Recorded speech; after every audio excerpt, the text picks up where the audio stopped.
جس نے ہمیں ایکسپلائٹ کیا. اس میں بنیادی بات کیا ہے؟ جب آپ انحصار کی نفسیات اختیار کر لیتے ہیں, ڈیپینڈ کرنے لگتے ہیں, تو آپ بیگر بننا ہوتا ہے.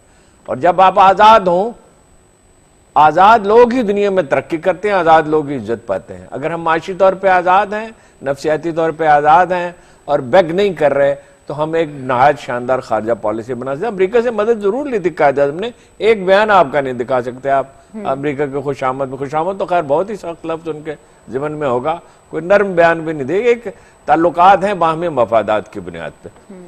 کبھی میں سوچتا ہوں کہ ایک آدمی تھا صلاح الدین ایوبی, نہ کسی یونیورسٹی کا پڑھا ہوا, اس زمانے میں بھی آخری وقت تک ویسے اس کا ایک طالب علمانہ ذوق تھا. کیا خارجہ پالیسی وہ بنا گیا کہ آج تک مسلمان تو رہے کہ یورپ بھی اسے خراج تحسین پیش کرتا ہے, مغرب بھی.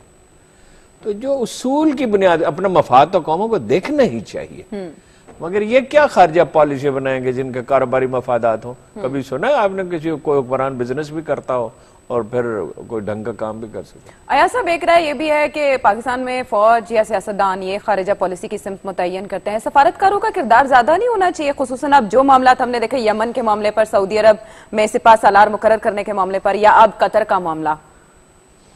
فورن پالیسی کسی بھی ملک میں سارے جو ہیں, جو ادارے ہوتے ہیں, ان کی انپٹ ہوتی ہے, ان کی رائے ہوتی ہے, ان کی سوچ ہوتی ہے. لیڈرشپ جو ہے صرف اس عمومی اتفاق رائے کو اظہار کرتا ہے. ہمارے پاس اس وقت جو پاکستان کی فورن پالیسی کے پرابلمز ہیں, بہت سارے محاذوں پہ ہمارے پاس کوئی چوائس نہیں ہے. ہم امریکہ سے اچھے تعلقات چاہتے ہیں, پر وہاں پہ کتنا وسعت ہوگی وہ امریکی ایڈمنسٹریشن نے فیصلہ کرنا ہے, جو ابھی تک انہوں نے نہیں کیا. ہم اس پہ کچھ نہیں کر سکتے. چین کے ساتھ ہمارے اچھے تعلقات ہیں. ہمیں جو درد سر پڑی ہوئی ہے وہ اپنے مسلمان برادر ملکوں کے حوالے سے ہے. اس میں ہمیں دو تین چیزیں سامنے رکھنی چاہیے. یہ جو عربوں کا بیچ میں نفاق ہے, جس میں پہلے سنی شیعہ تھا, اب جو ہے انٹر سنی ہو گیا جو قطر کے ساتھ کیا, ہمیں اس سے ہاتھ جوڑ کے دور رہنا چاہیے. ہمیں شائبہ تک نہیں دینا چاہیے کہ ہم کسی کی سائیڈ لے رہے ہیں. ایک دوسرا, ہمارا بہت غلط فیصلہ تھا کہ وہ جو غازی جرنیل تھے ہمارے راحیل شریف صاحب, وہ وہاں پہ پتہ نہیں کس چیز کو دیکھ کے, کون سی انہوں نے سنہری چڑیا دیکھی, اپنا کچھ بھی یہاں کچھ جو انہوں نے کمائی کی تھی وہ بھی سارا داؤ پہ لگا کے ایک ایسی الائنس کے سربراہ بن گئے ہیں جو کاغذ پہ بھی جس کی حیثیت نہیں ہے. ایاز صاحب, اب کہا جا رہا ہے کہ وہ اس سے نکلنا چاہتے ہیں, لیکن کیا اب مناسب وقت ہے؟ اب مناسب وقت ہے؟ بالکل, ان کو ہمیں نکلیں تو بہت وہ احسان اپنے اوپر پہلے کریں گے, قوم پہ دوسرا کریں گے. یہ جو قطر اور سعودی عرب کا تنازع ہے, انہوں نے ہمارے یہ جو برادر ملک ہیں اپنا مذاق اڑوا رہے ہیں.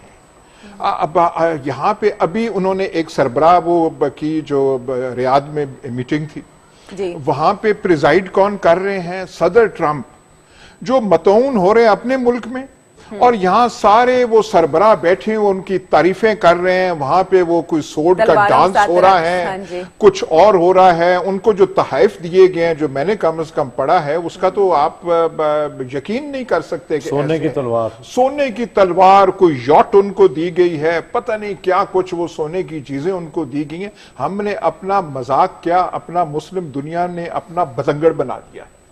وہ جاتے ہی وہاں پہ گئے ہیں تو یہ جو ہیں دو تین ممالک, انہوں نے قطر کے ساتھ چھیڑخانی کر دی ہے. قطر کا گناہ کیا ہے؟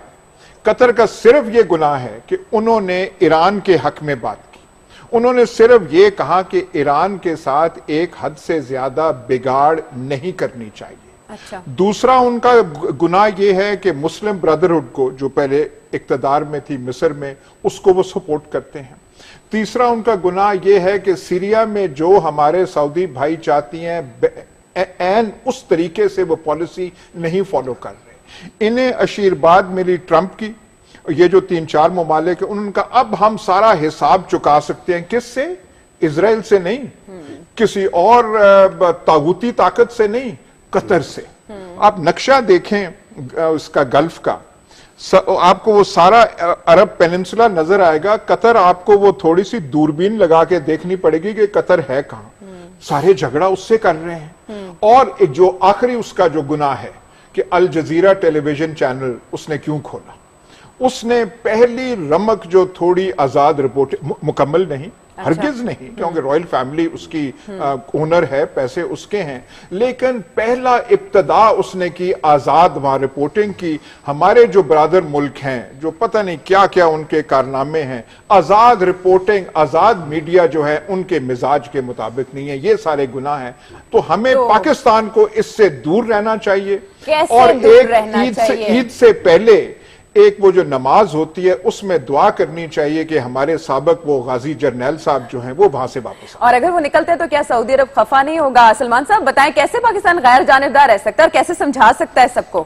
دیکھیں عائشہ، جہاں سے ایاز صاحب نے بات ختم کی ہے، میرا خیال ہے جس جرنیل کا ذکر ہو رہا ہے کہ ہم نے اربوں کی لڑائی لڑ کے دیکھ لیا اور پاکستان کے چیف ایگزیکٹو نے نوشتہ دیوار پڑا ہے، اور میرا خیال ہے اب سپہ سالار خود اگر نہیں چھوڑیں گے تو شاید انہیں خود چھوڑ دیا جائے.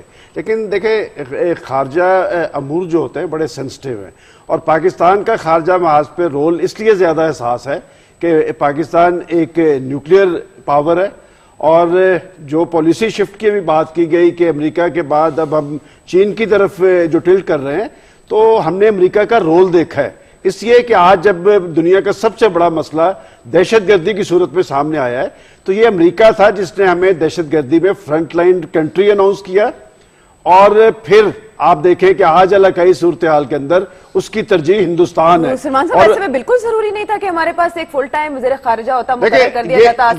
یہ بات درست ہے، یہ بات آپ کی درست ہے، اس پہ تو کوئی دو آراء نہیں ہے کہ ہونا چاہیے. لیکن بات یہ کہ اس وقت جو صورتحال ہے، آپ ذوالفقار علی بھٹو کی ذہانت رکھتے ہیں، وہ بھی فورن منسٹر، اس وجہ سے نہیں ہوا، کامیاب رہے ہیں وہ. دیکھیں بات یہ کہ اس وقت جو صورتحال ہے کہ بین الاقوامی صورتحال بھی تبدیل ہو رہی ہے اور علاقائی صورتحال بھی تبدیل ہو رہی ہے، اور پاکستان کی ایک اہمیت اور حیثیت بڑی ہے، اور اس میں جو بنیادی چیز ہے وہ اکنامک کوریڈور ہے. میں سمجھتا ہوں کہ ابھی بات کی گئی کہ اپنے مفادات ہوتے ہیں، رسول ہوتے ہیں.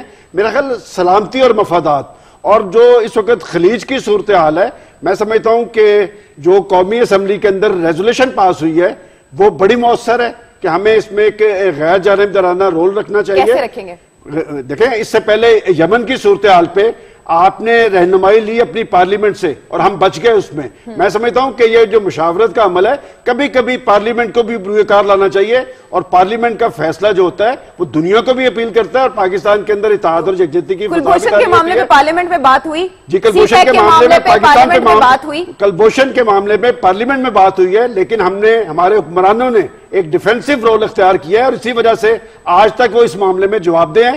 میں سمجھتا ہوں کہ پاکستان کا رول بڑا سینسٹیو ہے نیوکلیئر پاور ہونے کی حیثیت سے.